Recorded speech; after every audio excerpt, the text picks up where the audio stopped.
Yeah, now the gravity is Okay, so all you gotta do is hang on with two. So this all you gotta do is stretch, bro.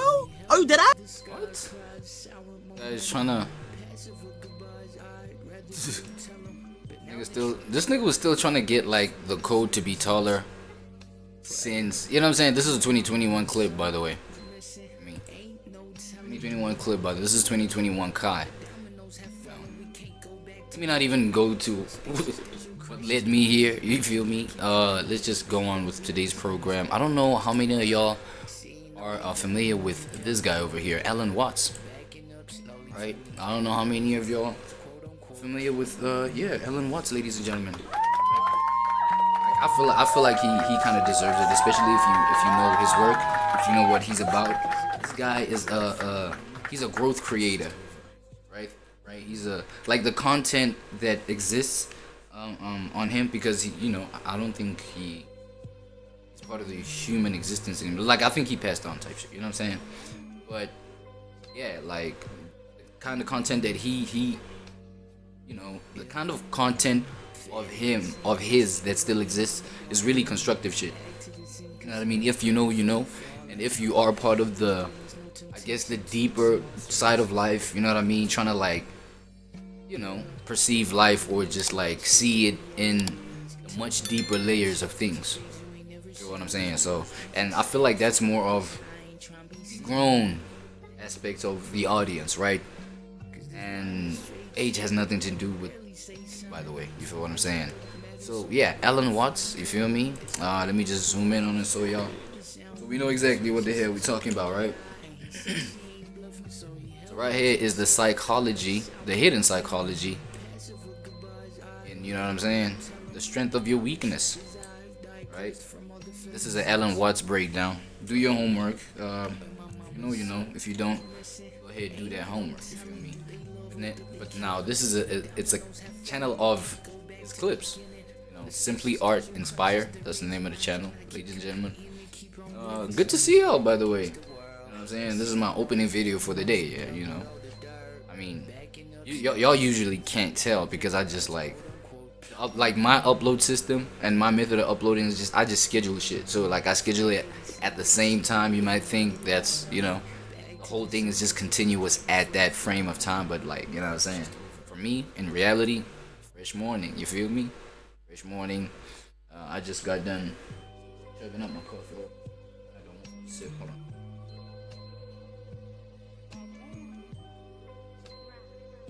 Nescafe, ladies and gentlemen. I'm a fan. I don't know. Yeah, let's hear the brother out, dog. Yo, apparently there's a strength and weakness. Boom. Let's hear it. Is supple and tender.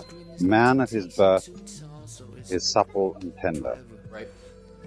But in death, he is rigid and hard. For real? Thus, suppleness and tenderness accompany life. But rigidity and hardness accompany death. Rigidity and hardness accompany death. Subtlety and what? Fragility accompany life. I was quoting Lao Tzu. Oh, and I don't know how many of y'all are familiar with the Lao Tzu. Lao Tzu. Like, I think that's the Wu Wei, right? There's a philosophy, I think an Eastern philosophy called Wu Wei. It's the way of the flow of things, how just philosophically explain, right? How just like life manifests itself, how it's supposed to be, how it's supposed to give birth, like one energy gives birth to another in terms of just like flowing into itself moment by moment, so to speak, man. This is not, you know what I'm saying? So these are kind of like the philosophies that he just like came through with. This was a Eastern philosopher, Lao Tzu, you know what I'm saying? And I know about the Taoist, I think the Taoist is let me just refresh people's memory. I gotta kick it with my boy co-pilot, unless he just I knew it. Every day, bro, you gonna want me to waste time, bro. I only want to ask you about some deep shit, but that's it, bro. I just want to get deep with you. Every time I be kicking it with you, just know I be trying to, just get deep, bro. Now this whole habit of you like asking me to sign in, it's like, You know what I'm saying? It's like me having the key to my own home, but you're gonna want me to present the like, I don't know, have some sort of like password that I present just to get in my key. Nigga, I just unlocked. Nigga, I got you. What are you talking about? That's why I'm like, yo, I think I need to update Copilot. But anyway, without digressing too much. Hello. What's up? Don't worry. What's up? Yo. Hey there, Seasway. Good morning to you. I hear Middleburg calling. It's No. Hold on. Chill out with all that, nigga. Why you trying to drop my load, bro? Chill. Look, man. Break down the Taoist philosophy. Absolutely. Let's dive into it. So Taoism's all about living in harmony with the Tao, which is essentially the way or the natural order of the universe. It's about going with the flow of life, finding balance and embracing simplicity and spontaneity. So what is Lao Tzu's connection to Taoism? Yeah, so Lao Tzu is this pretty mythical figure, but he's traditionally credited as the founder of Taoism. He wrote the Tao Te Ching, which is kind of like the core text of Taoist philosophy, and it's all about understanding the Tao and living in harmony with it. So tell me, do you find ancient philosophies like this interesting? No, it's the fact that Alan Watts quotes a whole lot of Lao Tzu's works and, you know, trains of thought and things like that. So that had me intrigued for real. Yeah, absolutely. I mean, the beauty of something like Taoism is that it really opens up all these different mental pathways, right? Like, you get to explore these. Right. So, you know, it was just an introduction for everybody. We're just doing a little bit of homework. Let's get it. The philosophy of the strength of weakness. You know, it's a strange thing. How I think men in the West, and particularly men in the United States, don't realize how much softness is strength. One of old Lao Tzu's favorite analogies was water. Oh, and I'm not gonna lie, bro. It's like, it's pretty interesting to think like, yo, tell that to a part of society that would literally think the total opposite, right? And it's to a point where it's like, you know, the total opposite of just like seeing things as, you know, a weakness being strength. That's a part of society where, dog, you gotta be on your masculine, especially men. You know, obviously I'm like appealing to men with this kind of statement. It's like the man gotta be like the strength. He gotta be the pillar of society, the pillar of the family. You know what I'm saying? So it's like, it's very necessary. Like, and yo, shout out to people like Ellen Watts right here. You know, why I'm saying that is that he's given a different kind of understanding to what we mean, or what is meant by, you know, the weakness that could literally come through as strength. Because traditional, especially modern men, might, you know, misconstrue that. They might think, you know, they might misconstrue it and think of other things when you think of weakness, right? Like, let me let Ellen break it down even more, so that we understand. Because, you know, I got my own POV, and I shall break that whole thing down on the moral of story, right? He spoke of water as the What is this weakness? My bad. weakest of all things in the world. Cool. And yet there is nothing to be compared with it in overcoming Right. what is hard and strong. Right.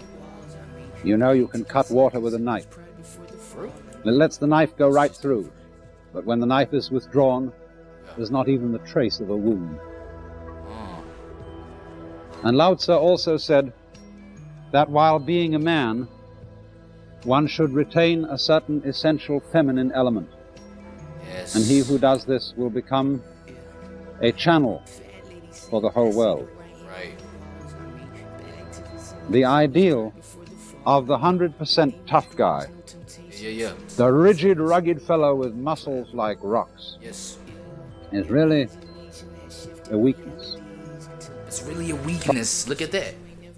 Right? It's an interesting thing. That's an unpopular take, right? Let's hear it. Probably we assume this sort of tough exterior as a hard shell. What do you mean? It is a hard shell. Look at this nigga. He got like muscles on his freaking like armpits. Like what? You know what I'm saying? He got armpits on like the side of his neck. What are we talking about? To protect ourselves not so much from the outside, as from fear of weakness on the inside. Right? So we might then go ahead and say, you know what I'm saying, it might be an overcompensation of sorts. It's an overcompensation for you to appear, especially when we're talking the appearance of things. You know, you appearing all like that character in the Fantastic Four, that rock guy, right? Appearing like that, you know, it's like, it's I feel like it's because of the sensitivity on the inside, where it's like you feel the total opposite of what you appear like on the outside. You understand what I'm saying?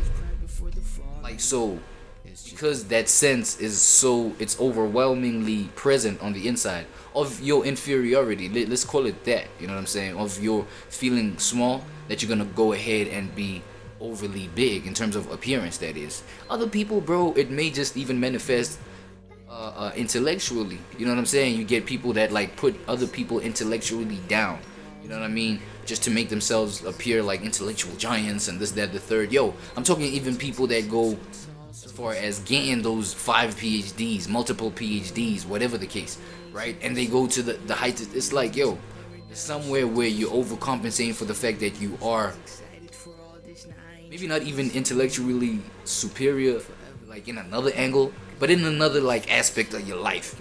So you gotta like you know, overcompensate in terms of like being intellectually powerful, like, you know what I'm saying, intellectually, you feel me? Like, yeah, however that can like manifest, like education wise, or you know, you teaching and developing this narcissistic ego, putting other people down, like intellectually, that is, you know what I'm saying? Maybe that's because you're failing as a family man. You probably got like 6 divorces under your belt type shit. You know what I'm saying? It's just it kind of gets that real, but you know, that's like too deep and specific. I don't know why I just did that, but What happens if an engineer builds a completely rigid bridge?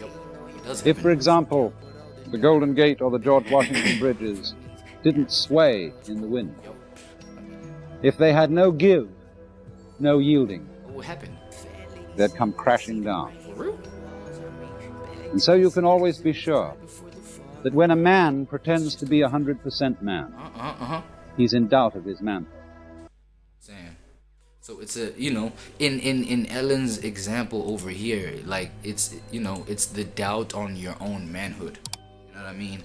The example that I painted was, you know, a doubt in your own, not even a doubt, but like sense of vulnerability in knowing that, yo, like I cannot secure like maybe a family or some shit like that. You know what I'm saying? And that will always be just like some sort of demon that you gotta like wrestle with. You know what I mean? Like a shortcoming that keeps just appearing. You know what I mean? Like in the most, I don't know, sensitive times of your life, and then all this, that, and the third. And obviously you got this, you know, extra best friend of yours that you can like, you know, whose presence you can just like pull through every time demon pulls up. That, like, you know what I'm saying? Your intellectual, you know, that whole intellectual narcissistic tendency to just like be like, yo, I'm him though. You know what I'm saying? Like, yeah, this, that, and the third, but yo, I'm him though. Even niggas that like go on to be, you know, billionaires and things like that. I got a whole bunch of money, but cannot keep like a wife down or like some shit like that. You feel me? I'm talking about people who do this as like a, you know, overly compensating sort of thing. Where you use, you know, whatever you've built the ego around, like a power ego type shit around. Use that to just like, you know, kind of go against the reality that you are still weak in other places, right? Yeah. And yeah, I guess, yeah, in Ellen's example right here is the doubt of your own manhood. That's crazy. If he can allow himself to be weak, Yep. he can allow himself what is really the greatest strength not only of human beings, but of all living things. Sure. And so it is upon the philosophy of the strength of weakness that came from China to Japan through the migration of Zen Buddhism, that there has largely been inspired one of the most astonishing forms of self-defense that the world knows, what is called judo, or perhaps more popularly, jiu-jitsu. The word judo is fascinating because it means What does it mean? Ju, the gentle, do, way. Do is the Japanese way of pronouncing the Chinese Tao. And so it is the gentle Tao, the philosophy of the Tao as applied to self-defense. Self-defense. Cool. Now, this philosophy has various What components, do you mean by that? and one of the most basic things to the whole practice of judo is an understanding of balance. Break that down. Balance, indeed, is a fundamental idea in Taoist philosophy, because as I pointed out from time to time in these programs, Yep. What you the point out? philosophy of the Tao has a basic respect for the balance of nature. You don't upset that balance. You try. I feel like it was okay. My bad. Just cutting you off. I feel like it was a certain video. I was actually pointing out the fact that reality, nature itself, bro, it encompasses these other aspects of life for a reason. Aspects that may not be convenient for you subjectively speaking. That is, you know what I'm saying? Things like the negative aspects of life, right? Whatever you may consider that as, they're there, for a reason. I'm talking about just even from an aspect of self, right? The things that you may not like about yourself. People may try and just eradicate the energy and just get rid of that. You know what I'm saying? Just delete that version of themselves. But then at the same time, it's I don't know, man. You can use that to your benefit if you know how to use it. Yes, there is an element of wisdom that goes into, utilizing your negative aspects, to kind of your own benefit. Okay, for example, for the sake of not being misconstrued, right? Let me paint this example. You're an overly aggressive guy, overly you just quick to get in a fight. You just got this chip on your shoulder. Every time you can't even take a joke. You know what I'm saying? Niggas be trying to joke around. You can't even take that. You feel me? Now, you can have people who you may consider to be close to you be nah, we don't like that. When he taps into that form of himself, nah, I'd rather distance myself. You feel me? And you may sense that kind of energy around you. You feel what I'm saying? But then now, let's say y'all get into a situation where you are with the same people that be talking negatively about those aspects of you. Understandably so, arguably, right? But then it's let's say now we're in a situation where now it's up. Now we probably just getting robbed and shit like that, and we're getting mugged or whatever the case. It's really hot for us right now. You feel me? Life and death sort of situations. But this one guy, right, who has this anger issue, who's always hot under the collar, feisty, all that. He's the one nigga that has the balls to stand up and face the enemy and be man, fuck you. Facts. You know what I'm saying? Try and tackle all these motherfuckers literally that got us at gunpoint trying to kill us. And for some reason this nigga win. You know what I'm saying? What? Really snatched the gun from their hand. He really, you know what I'm saying? Because he got that stubbornness, that whole thing that, people might point out as negative. So I mean that by using the negative parts of yourself to your benefit, to some, you know what I'm saying? So I feel those aspects of you that may be negative are there for a reason, for moments like this, because the world may present you with moments where you gotta use those negative aspects, you know what I'm saying? And how I'm saying is that you need a certain aspect of wisdom to apply those in the right context, right? Because obviously when people, especially the closest people that you love, are really negatively affected or negatively, inconvenienced by those aspects of you, I feel that's that reason to be how do I tone it down in these sort of moments, you know what I'm saying, in these sort of aspects of my life. But then, you know, let it rip in other aspects, nigga. You know what I'm saying? You might need that. So I feel like, yo, since that's necessary, that's where the balance gotta kick in. Right? That's that balance, and that's that balance I feel like Alan Watts is talking about right here. It's like, you know, alright, let me let him break it down. Cause now this is damn near a moral of the story. Try to find out what it is and go along with it. In other words, you avoid such mistakes as wholesale slaughter of an insect pest, or introducing rabbits into a country like Australia without thought as to whether the rabbit has a natural enemy. And through such interferences with the balance of nature, you find yourself in trouble. Shit. Is that like when we're talking, you know what I'm saying, when we parallel that to like real life example, would that be like you know, the advent of just the AI? You feel me? It's just like AI popping into the Matrix as a system. Well, I feel like yo, let me ask y'all a real question, right? It's like, do y'all think the Matrix has been AI before AI has been coined AI? Right? Because when we talking like, man, the Matrix, okay, I feel like there's a whole bunch of like ideas of what the Matrix may be.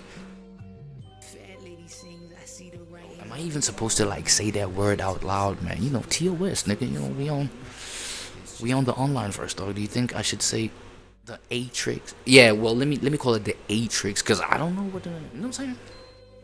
Basically, I'm talking about like the system of the world where everybody gotta assimilate to, number one, to survive. I'm saying number two, to even exist. I'm saying number three, to even have an image of thriving. You know what I'm saying? Whether you want to be successful, whether you just want to exist, whether you just want to survive, there's a certain way of being, certain systems that you gotta follow.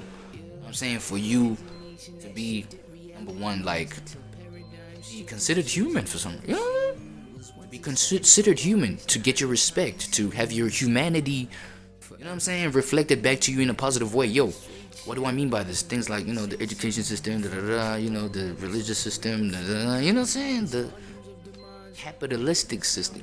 Come on, bro, you feel me? Like all these kinds of, I'm talking about that whole system. Do y'all think that's artificially? Because look, it's not. The traditional reality of nature didn't give birth to that, right?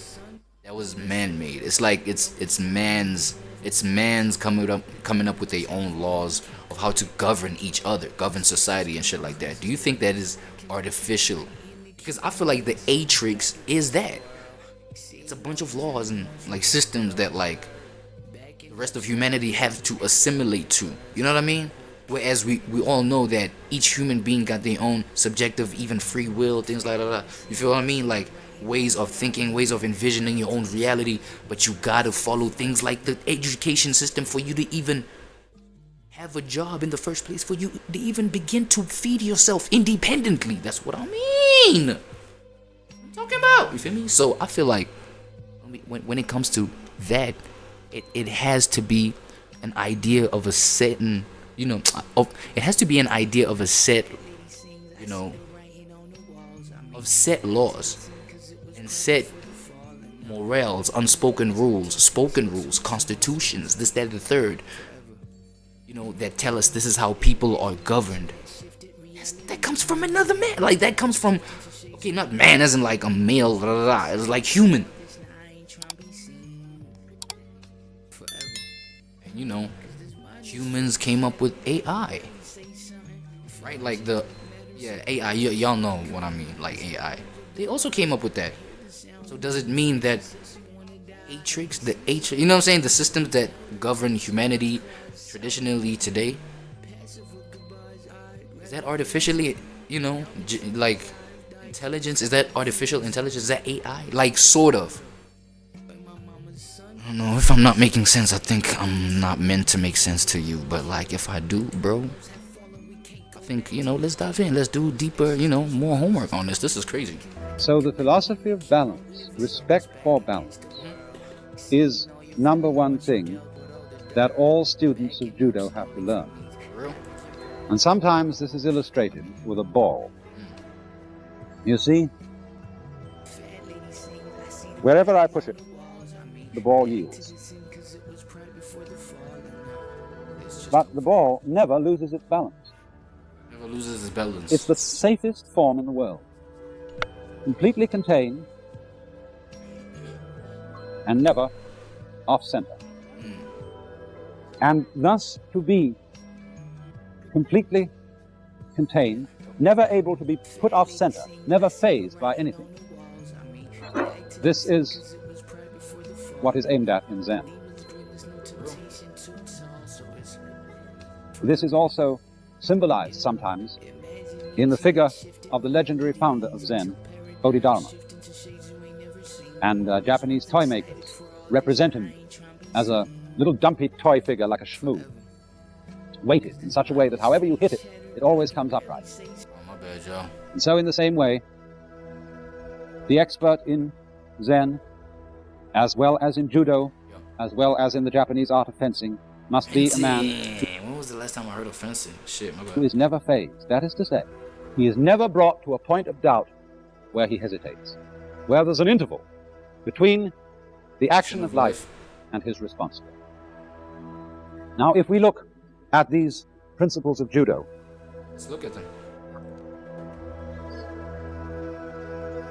the problem of balance is easily demonstrated with the question of lifting a heavy roll of material. We would be foolish to try and just pick it up like this, Are we foolish? because that shows no understanding of the laws of balance. If you want to lift such a thing, Oh. you go below its center of gravity, put your shoulder to it, and you see undermine it. And so lift. Undermine it. And that principle goes throughout judo. Oh, that's what judo's about a little bit. Also involved as part of the understanding of balance in judo is to learn to walk in such a way that you're never off center. That is to say, your feet, your legs rather, form a triangle and your body is on the apex of it. And when you turn, you always try and keep your feet approximately underneath your shoulders. And in this way, you're never off balance. Now then, the second principle, beyond keeping balance and understanding balance, is not to oppose strength to strength. When one is attacked by the enemy, you do not oppose him. You yield to him just like the ball, and you use his strength and the principle of balance to bring about his downfall. Bring about his downfall. So what is that like? What does that tell you? Especially about like what I painted earlier on, right? My bad. Let me just, you know what I'm saying, bring it back to my example. It's like, yo, you use what you think is weak about yourself, right? AKA the enemy comes at you and you thinking, yo, this guy might kill me, this, that, and the third might hurt me, you know what I'm saying? You may like, that might be a negative thing about you in that point in time. Like you thinking about, yo, dog, it makes you nervous, dog. That's why you damn near having the panic attack where you went. Thanks. You know what I'm saying? So it's like, yo, it's a negative thing. You're scared of that, but use that. You know what I'm saying? Yield to. You know what I'm saying? Use that so that you can kind of use his strength, because what you think is strong about him is the fact that he's powerful, he's this, that, and the third, he got this weapon, Use that to just like counter like his intention and this type shit. You know what I'm saying? Okay, that's what I'm getting. Let him break it down further so that we understand. Supposing, for example, there is a blow coming at me from this direction. Let's go. Instead of defending oneself and Yes. pushing the blow off, the idea in judo is to carry the blow this way. The knee goes out below the adversary's point of balance, and he goes bang on his own initiative. And you're coming. The same attitude of as it. So, okay, my bad. I'm not gonna lie, that requires a lot of creative thinking. Facts. You know what I'm saying? Were relaxed, You gotta be gentle, fast and shit. is most beautifully seen, for instance, in watching cats. When a cat falls off a tree, the cat lets go of itself. The cat becomes completely relaxed, lands on the ground with a heavy thud. And thus, if, for example, a cat were about to fall off a tree and suddenly make up its mind it didn't want to fall at all and go all tense like this, it would land and be just a bag of broken bones when it hit the ground. Seriously. And so in the same way, it's the philosophy of Zen. that we are all falling off a tree. That is to say, the moment we were born, we were kicked off a precipice. And we're falling, and there's nothing that can stop it.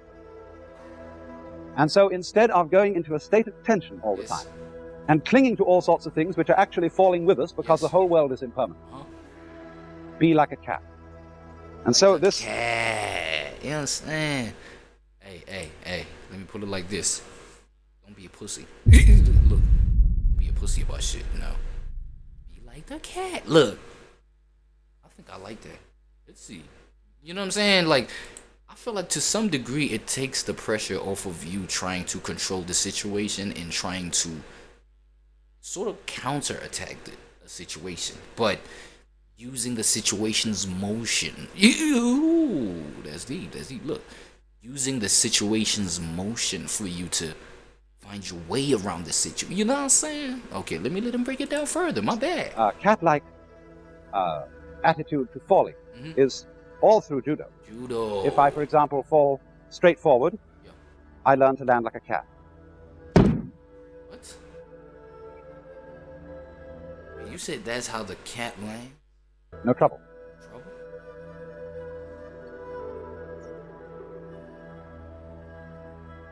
I ain't gonna lie, that one kind of like that fall was kind of rough. You know what I'm saying? I feel like there's more of a way where it's like your arms reach the ground first and then your whole body kind of like follows that, so that your whole entire body's momentum doesn't hit the ground at the same time. You know what I'm saying? Like, look, I feel like there's a way where you can distribute like your body's force. You know what I'm saying? Like the force that hits the ground, like how your body be hitting the ground or some shit. There's a way where you can distribute, like you can scatter the focus off that energy, right? He fell. Let me show you how you fell, bro. Check. Right?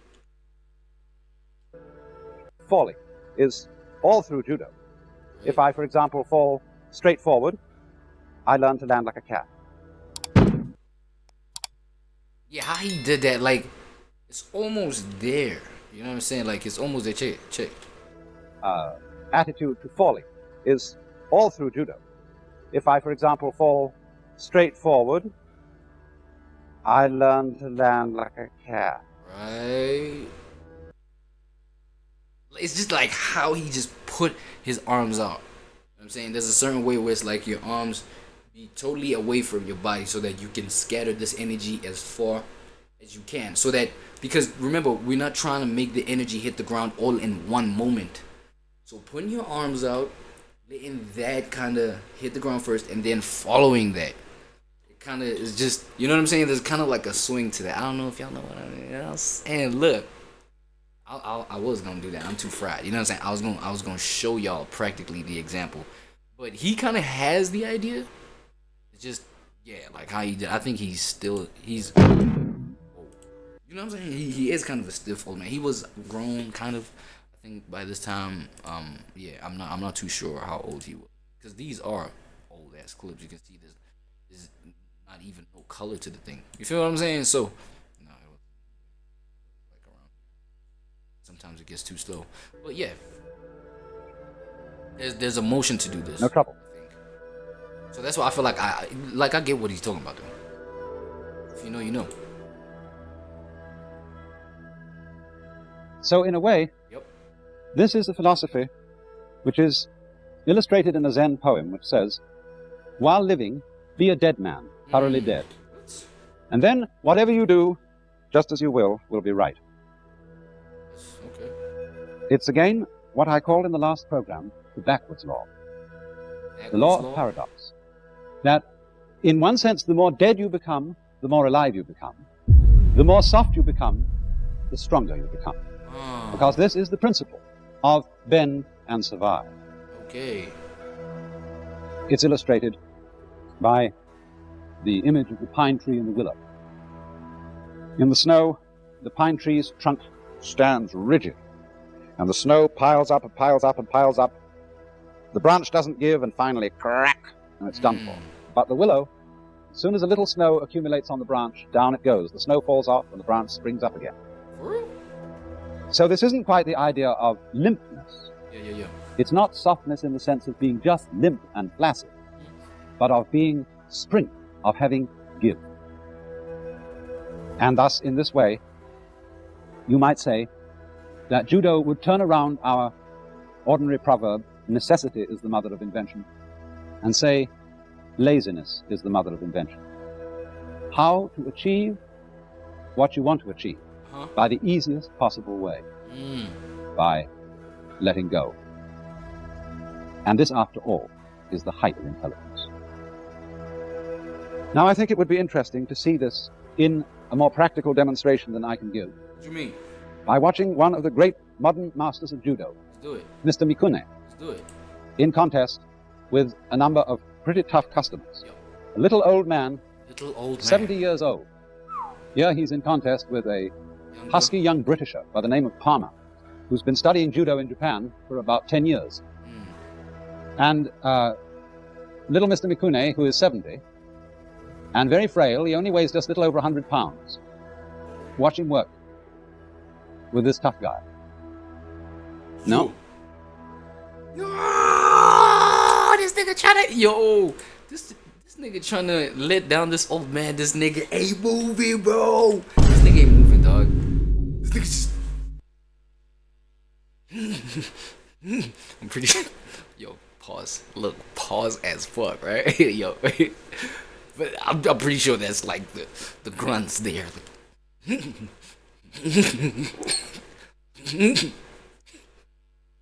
This nigga trying to let him down, bro. This nigga not. Yo, that's crazy. Yo, nah, dog. Different. Cause I'm pretty sure their diet, these guys' diet is crazy, right? It's mad different, dog. Yo, I'm like at this point, this nigga is probably a human version of the baobab, branch tree or whatever. Cause that shit itself is full. Look at this guy, dog. Watch his balance. His balance. And how he bent to survive. Pretended defeat. Oh, that was smooth. Did you see that? Yeah. So he only dropped down to like kind of, like at his own will. Right? So him using just like his opponent's momentums in the fists and trying to bring him down, like he just dunking that shit, and this nigga's just trying to bring him down. Some raccoon shit. Nah, my bad. No, was that too much? My fault. And overthrew his But opponent. damn. Overthrew him. It's crazy.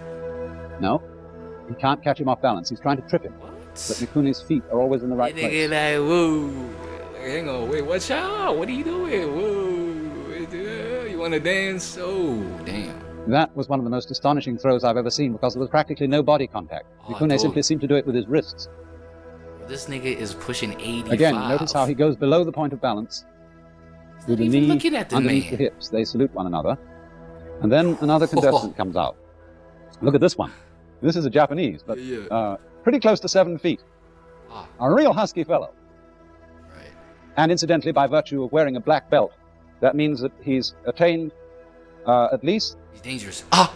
the rank of first dan. Actually, I think he's fourth dan, it's called. The ranks go higher. You start with 1, 2, 3, 4, and you can get up to about 14. Now this old man is serious, bro. Again, his efforts to put Mr. Mikune off balance are absolutely no avail. This man cannot be phased.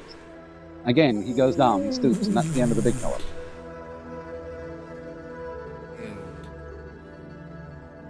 Now you'll notice throughout this that the important, central, fundamental thing in Mikune's technique is he never stops.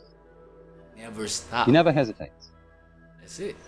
He responds to the attack without any interval. This also would be a characteristic of dancing.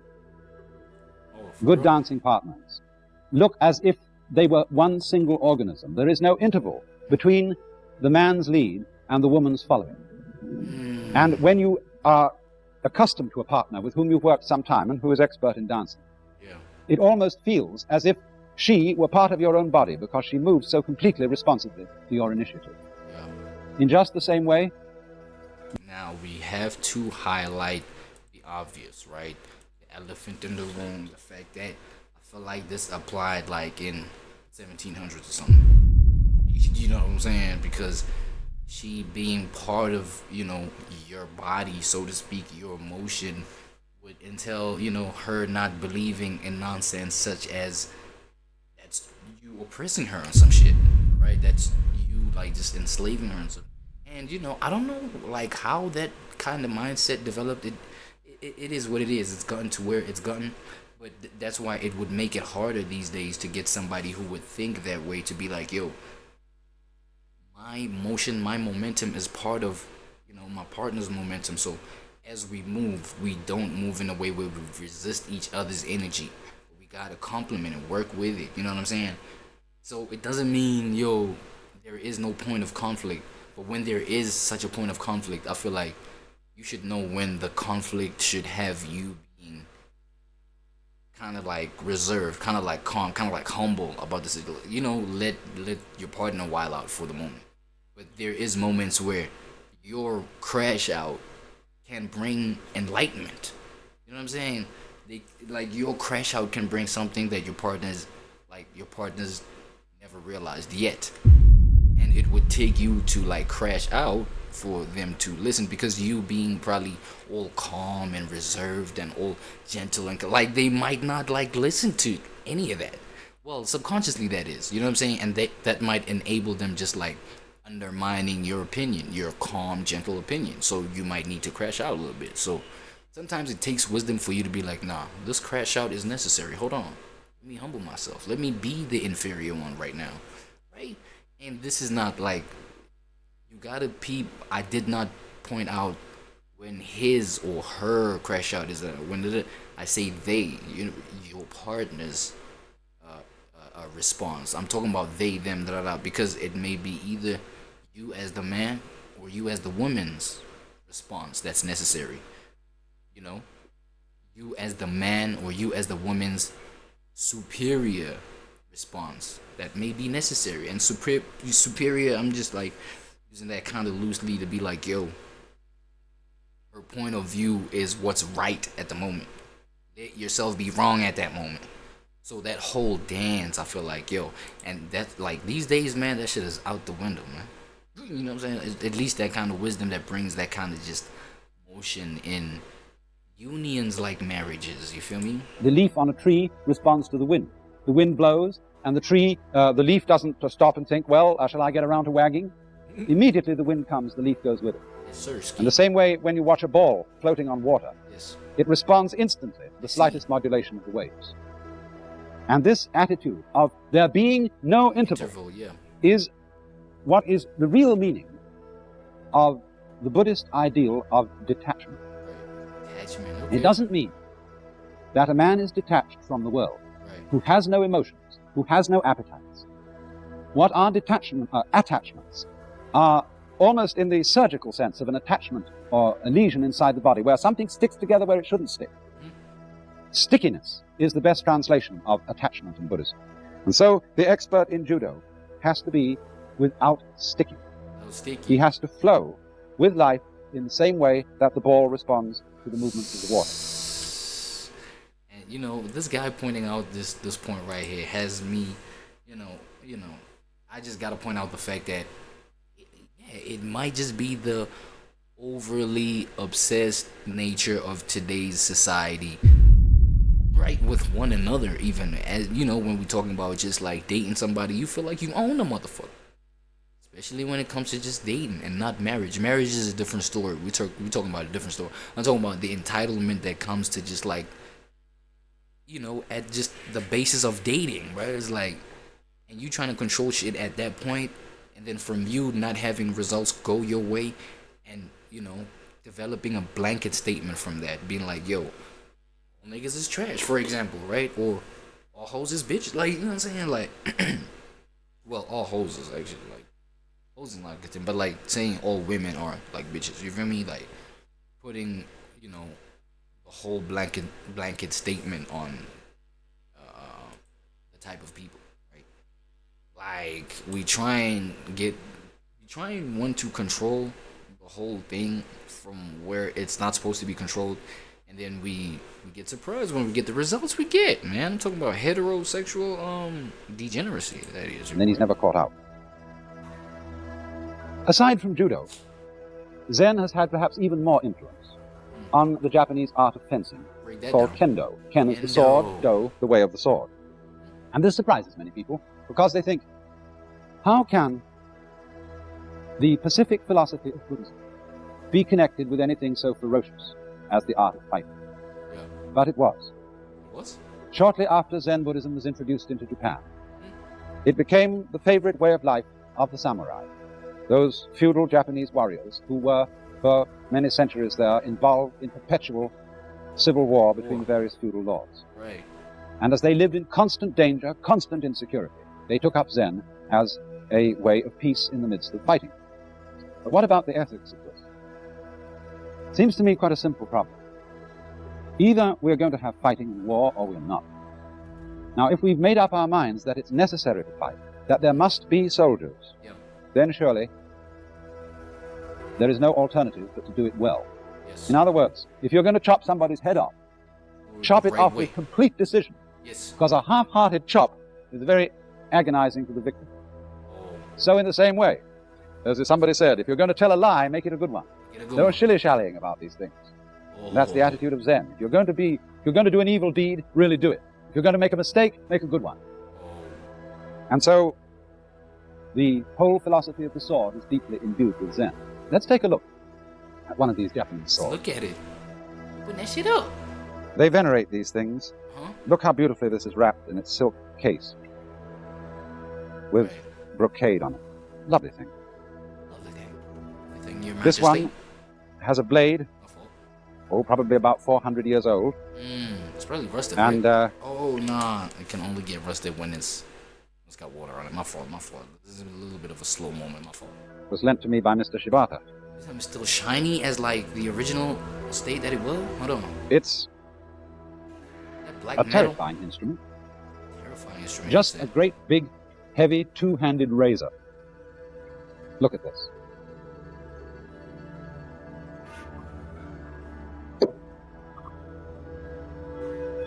Worn at the side. At the side. You don't draw it and then go into action. Yeah. You can draw it and go into action at one moment. Same time. But like it requires like my short distance, short range, like type of, attacking type shit, right? No, I actually just want to point out the fact that look at how the evolution of dangerous weaponry that you could use either for self-defense or for whatever degenerate reasons, right? The evolution of that shit, niggas went from this. Look at how this niggas appreciating this. It's like, this thing is still 400 years old. It's still shiny. It's still good. You can just, immediately get into action once you draw. It's like, it went through that to niggas literally valuing if it don't go, nigga, we ain't with it. Like if it don't got no switch that could be installed in it, shoot a motherfucker from a long ass distance. You know what I'm saying? Not messing with it. You feel me? And another thing is that, these ones, this kind of weaponry right here, it needed somebody to educate themselves to be able to use it. And you educating yourself would need a level of effort to put into understanding something, understanding how to use it the right way, understanding how to use it in a way that doesn't even fucking, where you don't even slice your own, hand off, nigga. Right? So it would need a certain kind of like wisdom, like as this nigga's saying, like, certain wisdom, a certain calmness, certain gentleness, certain way you gotta work with the energy that is attacking you. You know what I'm saying? To a point where like we can literally, so the effort of getting into all that, ain't no black man trying to get into all of that. This whole colonization or whatever type, narrative where we understand that, there's certain weaponry like guns and shit like that ended up infesting other territories where it wasn't previously there. You know what I mean? As we understand, these swords was like the most valuable like weapon niggas could use. Valuable in terms of like using it the right way, in a way that's like literally gonna defend you or protect you and shit like that. So they were trusting in these. You feel what I'm saying? But then now it's like, nah, bro, like give me blickies. You know what I'm saying? Like, blicks, bro. You feel what I mean? And with a blick, it's like a blick is easier to use. Nigga, you can use it from even a distance. You can snipe a nigga out. You know, all that kind of shit. I mean, so hey, yeah, the evolution of the weapon, man, and just like it's like the whole even mental way of understanding the weapon. You know what I'm saying? It's all of that, bro. It's all because it's nothing but just like a sharp ass blade. What else? What else? You know what I mean? If you want to throw it, you're gonna have to do it with precision, as he said, as accurate as a mug. That takes effort, man. It takes energy. You know what I'm saying? Ain't no black man trying to like get into all that. The action is quick. It's instant. It's right now. Nigga. And its principle of balance is such that the right hand holds it at its convenient center of balance. Sure. The left hand can simply control the movement very rapidly with a good principle of leverage. So that practically all the defense of blows from either side is simply accomplished by slight movements of the blade from side to side, giving great economy of movement. There is sometimes only one rather startling and dramatic looking form of defense. You know what? Let's keep the energy consistent now. Y'all know how I be doing it. Check out Simply Art Inspire, right? That's the channel y'all gotta check out in terms of the principal movements of the sword. It's just always taking the center of gravity as what is called in Japanese saikatanden, or the belly center, the solar plexus. As you can see, bro, it's all an art, bro. I ain't even gonna lie to you. It's legit art, my boy. You feel me? Yeah, comment what you think about this. You know what I mean? What you think in terms of just applying these kind of principles. You know, in a place where it's the least popular method of thinking, of just psychological development, but it's the least popular in terms of that. You know how you can win through that. You know what I'm saying? Comment what you think about that whole thing. Like if you wherever you're at would apply, you know what I'm saying? Things like the Zen stuff, you know what I mean? Mindfulness and all that kind of thing. Okay, look.